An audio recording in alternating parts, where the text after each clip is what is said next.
This is from the best of A. Gill. Steak. I once dined with the Maasai in the Serengeti. 7:30 for 8. Smart, safari, casual. I tiptoed up to the thorn enclosure, shook hands, smiled, talked about the weather and the flies and the children's beadwork, admired the big lotus-bladed lion spears. And then my host said, "Shall we go through?" We went into the dining room, which was also the cattle pen, where dinner was standing with a tourniquet around its neck and a lad pulling its tail. A boy took a bow with a blunt arrow and shot a hole in the animal's jugular vein, which spurted a river of blood dexterously into the long, bulbous gourd that had been cleaned for my benefit with cow's urine. After about half a pint had been tapped, the tourniquet was released, a finger of dung applied to the hole, and the steer was reunited with his mates to complain about the greed and cold hands of the cook. The dinner soup was briskly whisked with a stick to keep it from clotting. The stick was handed to a child in the way your mother gave you the cake mix spoon, and the gourd was hospitably given to me. It was heavy.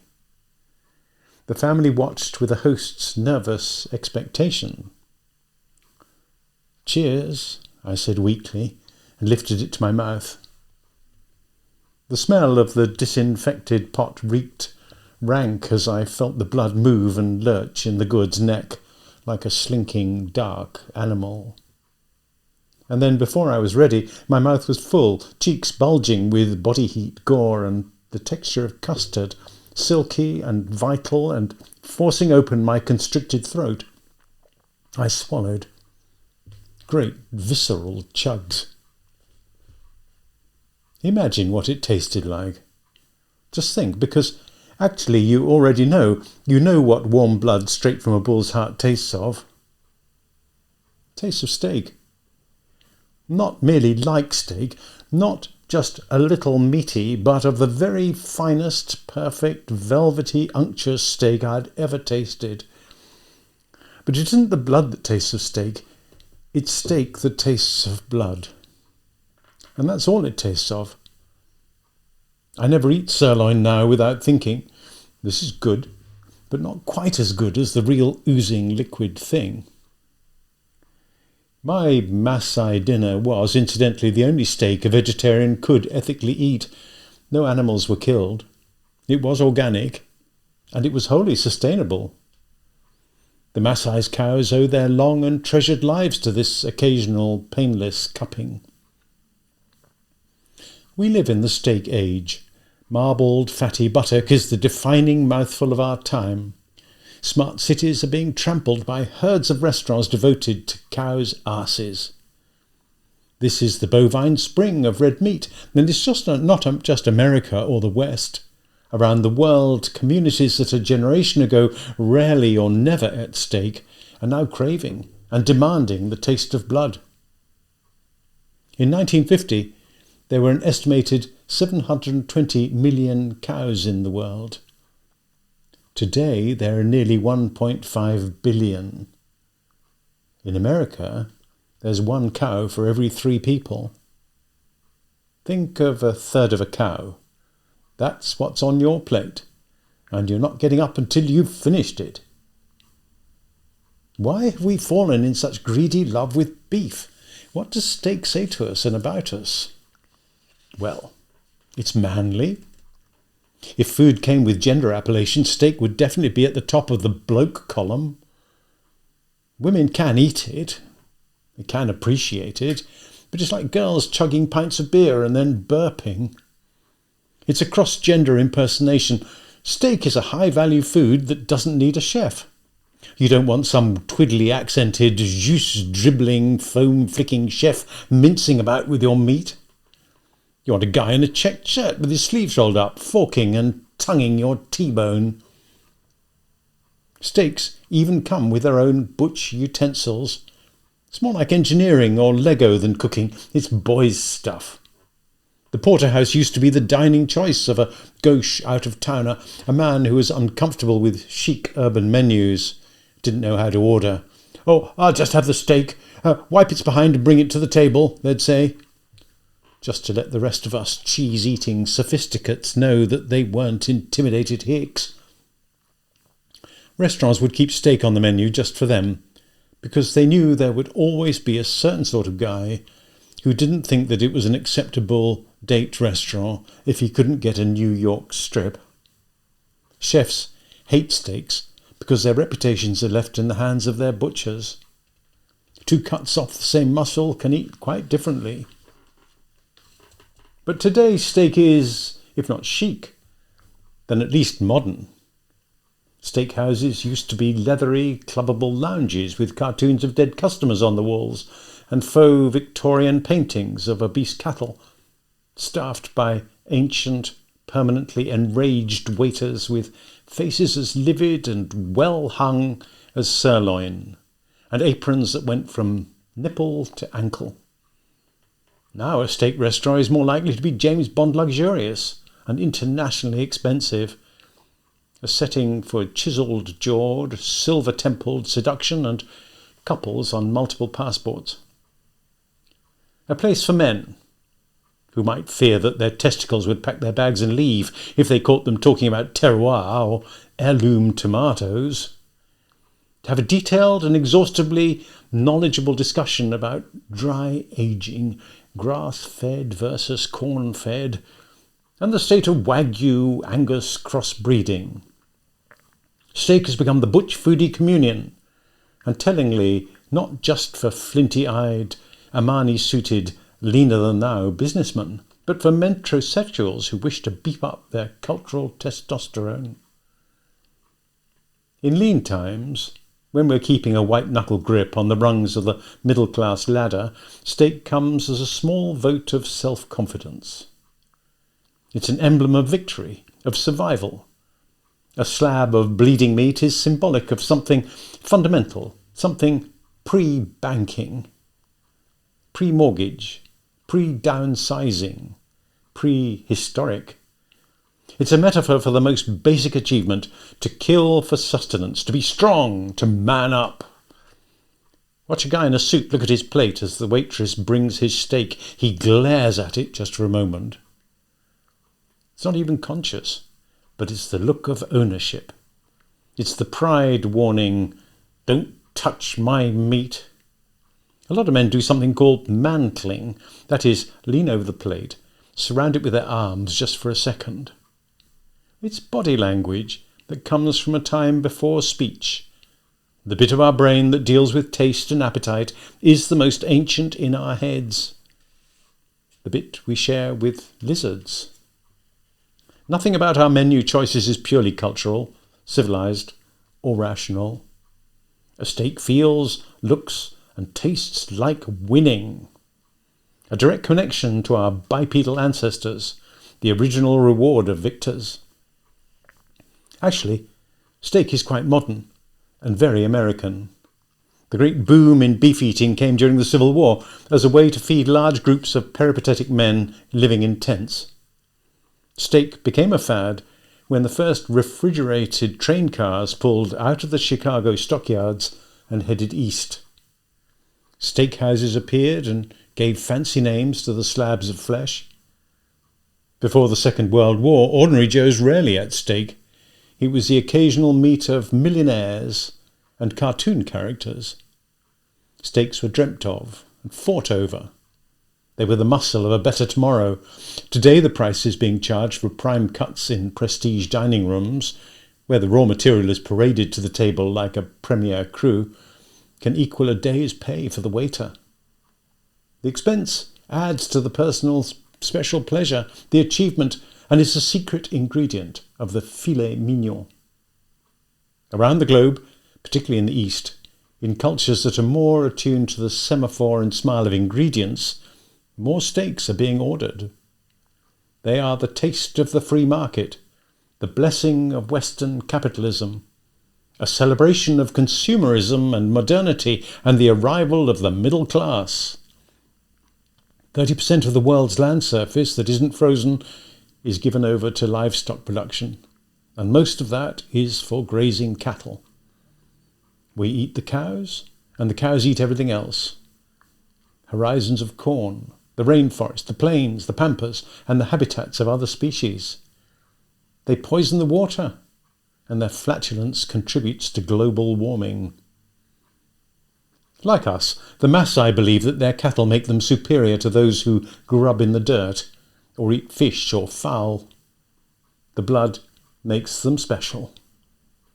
Steak may be the taste of victory, but that sizzle is also the smell of fear.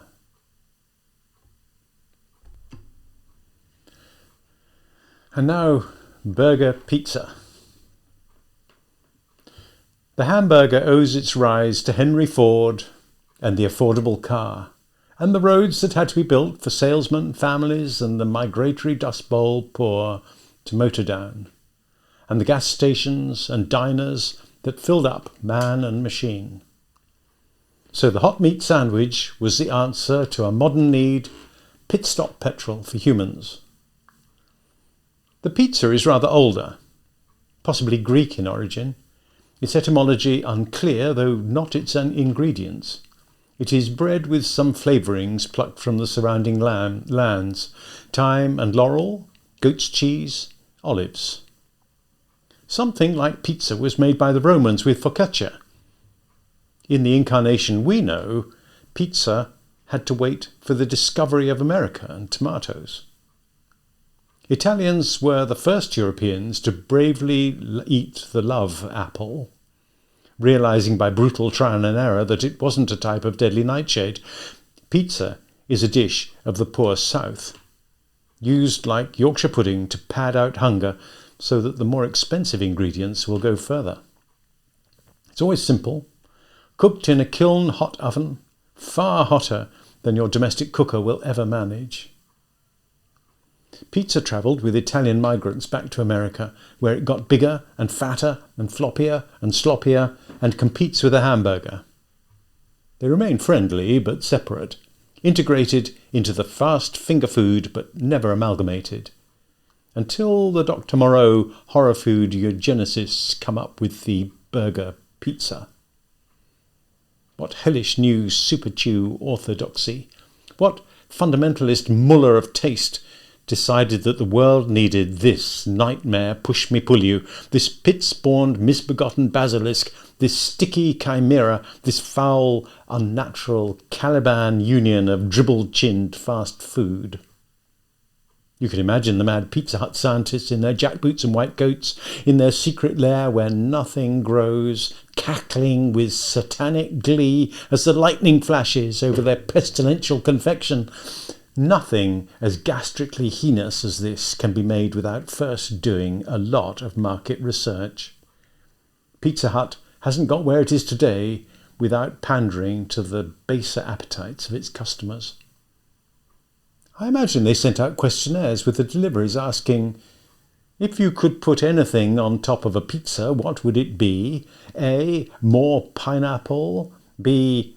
A generous scraping of white truffle. C. Viagra. D. Quinoa and kale. E.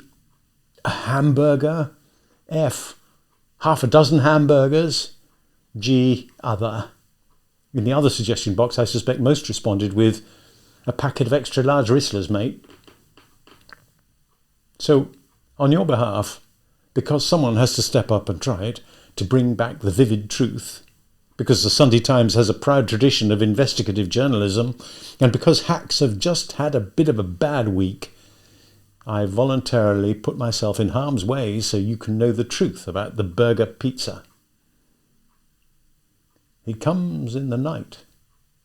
Actually, close to tea time in my case, delivered by scooter, the urban drone of collateral calorific damage. Someone somewhere just puts these things in a box and pushes a button. They never see the destruction, the children with smeared faces, and they make their victims sign for it. So the first thing you notice, even before it's out of the box, is the smell, the overpowering, aggressive, thuggish smell. From 3 floors up, the blonde shouted, "Christ, what's that smell?" It's organic, but not like food. It smells of farm and rot and armpit.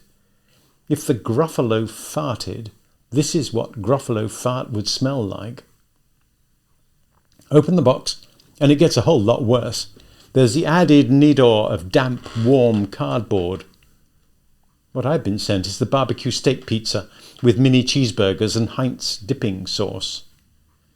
I expect UN chemical warfare officers to knock on the door any day. The thing is huge. I had no idea they came this large. How many people is this supposed to feed? It's a piece of Willy Wonka engineering, and it's quite something. The edges are crimped into divots in which nestle a ball of burger, like the ball bearings you put into suicide fast food. They're the size of infant fists, topped with a congealing pustule of splat, of yellow cheese-style gunge. I haven't eaten all day, and I'm quite hungry, but the smell has grabbed my appetite and dragged it into a narrow, dark place where it's being beaten unconscious. The pizza crust isn't actually pizza at all, or indeed crust. It's a coarse, pale cake, and the first and pretty much the last mouthful is a real surprise. No, it's a poleaxing shock. I can't remember the last time I was so flabbergasted by the difference between plummeting expectations and hideous actuality. It's sweet.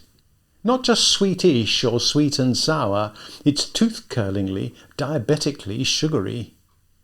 There's a mild black background flavour of tinned tomato and a hint of malt vinegar. There's a texture of something dead and mutilated, possibly dragged from a canal. But without a pathologist and a chemistry set, it would be impossible to identify what it once was, or indeed the genus of any of the other things that may or may not be vegetable, but could also be whatever it is that clogs shower drains. The meatball burger is brown. It tastes brown and gritty, something that has passed through many colons with a grimace. It's like chewing old man's corduroy. If for a year you'd eaten only Siberian gulag rations, it would be merely unpleasant. My children wouldn't touch it. The blonde wouldn't be in the same room as it. I suggested donating it to the homeless man who sleeps outside the local hospital. With her finest nightingale voice, the blonde hissed, "Don't you think he's probably suffered enough? And we can't just put it in the bin. It'll poison the foxes. We'll have to double bag it, like casual rough sex." Given my job, this isn't the worst thing I've put in my mouth, but it is probably the worst thing that was pretending to be food and made you pay. It's not that I'm against binary, cross-cultural combinations of ingredients or dishes. When Miss Strawberry Jam threw herself on top of Mr. Peanut Butter, it was food porn of the highest order. The marvellous thing about grub is that it is no respecter of borders or prejudices or manners.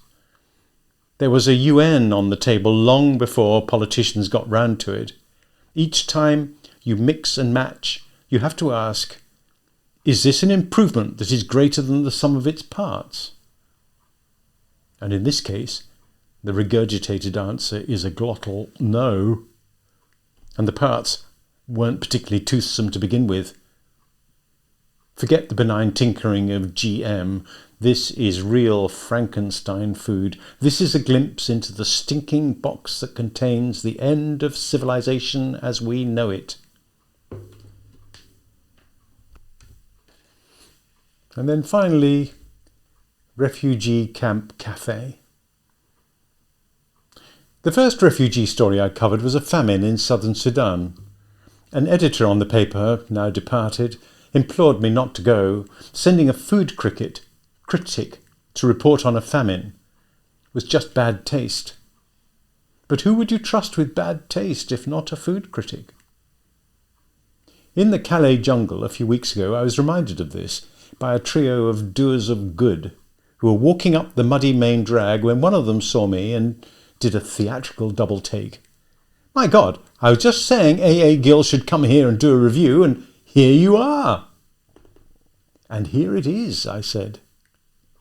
They were working in the tented theatre run by a pair of playwriting Joes called The Good Chance, because the refugees say, "Tonight there's a good chance that I shall get to England." Of all the things I've told people back home, the stuff about the theatre has caused the most eye-rolling, brow-furrowing, exasperated exhaling. What a monument to bleeding heart liberal pretension. A theatre in a refugee camp, I was told. Well, yes, but if ever I find myself lost and penniless, I hope it's the liberals with leaky valves and a penchant for quoting Shakespeare that find me, and not the sanguine, pity-tight realists. But I do want them to tell me where they imagine the plimsoll line of culture runs. When are you too poor, too bereft, too unappreciative to need or deserve art? Is this culture stuff really only the property of those who can pay for it? Only ever bourgeois decoration? The camp also has a touchingly divine Ethiopian Coptic church, built from tarpaulin and bits of lost wood, painted with the clear, strong and bright fresco saints of Africa. There was a boy pressed tight against a bold St. George. I think the church has just been bulldozed. There's a street of small tented cafes, most of them run by Afghans or Pakistanis from the northwest frontier. There's one called 3 Idiots. A man stood grinning at the door. "I'm one of the idiots. We're all called Khan." Next door, a Peshawari man makes rotis on a small bread oven, taking the tennis ball-sized white dough, patting it and flipping it onto a cushion, then sticking it to the inside wall of the stove. Some of the best unleavened bread I've ever eaten was in Peshawar, and this was as good as I remember. I bought two for €1. The baker made the long and difficult journey across to Libya, got on a boat over the Mediterranean, ended up in Bari in Italy. I asked where he wanted to get to. "Oh, I live in Bari," he said. "It's lovely there, nice people, wonderful weather, good food." "Well, what are you doing in a freezing wet refugee camp in Calais then?" "Well, the only problem with Bari is that there's no work, so I come up here for a couple of weeks at a time to make bread." He makes about 400 roti a day. "Where's your oven from?" "Ah," he laughs, "that came from England." Next door is a cafe without a sign. I ask the owner what it's called. It has no name. Everyone knows it's here. A name would imply permanence. "My name is Muhammad Ali, but I'm not Cassius Clay. Don't be mistaking me for him," he laughs. Muhammad is also from Peshawar. Today for lunch, he's offering red bean curry, reheated fried chicken, and a stew of chicken livers. I'm here with Natalie, an absurdly and insouciantly brave doctor from Médecins Sans Frontières. John, my photographer, and Bana, an optometrist, translator, Kurd, and child of refugees. The room is a tent with a make-do kitchen in one corner, a couple of gas rings, a banged-together counter, a kettle, some pots and pans. There's a television and a deep bench around the sides where a handful of young men recharge their phones, text and scroll. The unchecked great diaspora of displaced information. The phone is everything for refugees, and anywhere that wants to attract their business must have charging points. The dishes come hot and generous with fluffy, nutty white rice. Bana is a rice stickler. She's particularly appreciative. The red beans are a great solid aromatic dose of slow-release carbohydrate, as warm and uncomplicated as a hug. The great surprise, is the chicken livers. They are perfect.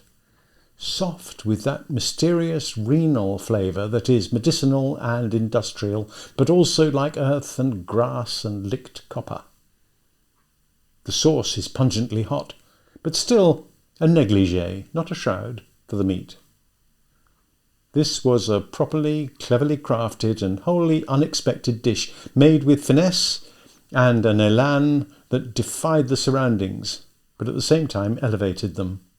Ali smiled with a rare pride. "Where do you want to go?" I asked. He shrugged, and the smile became sad. You know, as if to say the name out loud would be inauspicious. A cup of coffee, Nescafe with a lot of milk and even more sugar. And after years of po-faced hipster coffee, the sweet, thick Nescafe comes like a mouthful of remembrance. It's the taste of the South, of the third left-behind world. I have sat in the make-do shade on the red earth in so many refugee camps, roadside temporary halts, and sipped this bittersweet mothering coffee. So many slow, hopeful journeys. So if you find yourself in the jungle, ask for Muhammad Ali, the blue tent. He gets his bread from the chap from Bari next door. The desperate desire of everyone is that this is a temporary stop, a brief, cold and trying moment. But despite the best intentions, the jungle is beginning to become a place. With churches and theatres and art and restaurants, it's germinating into that collective home. But then, isn't this how all places once begin?